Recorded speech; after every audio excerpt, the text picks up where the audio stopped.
ஆமாங்க. காவல்காரர்ல ஆமாங்க. ஐயா யார் சாமி? பால்முனி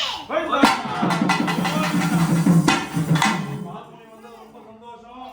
தாயாருக்கு போடக்கூடிய பூஜைலாம் இருவையா சாமி? குறை எதுவும் இல்லைல்ல? கும்பம் போடும்போது முனேஸ்வரன் கூட்ட வரீங்களா முடியாதா?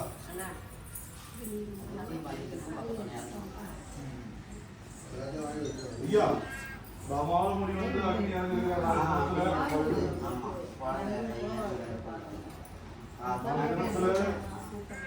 பூமியில் இருக்கிறாரு. பக்க துணை இருந்து என்ன விண்ணமும் பாதிப்பும் இல்லாம மனிதன் அப்படியே கலந்து சாமி உங்க பொறுப்பு தான். மனித பூமி இறங்கத்துல இருந்து ஏற வரைக்கும் உங்க பொறுப்பு தான் இருக்கணும். உத்தரவு தானே ஐயா? ஒரே மாதிரி வரீங்களா? கத்தி எப்படி வச்சு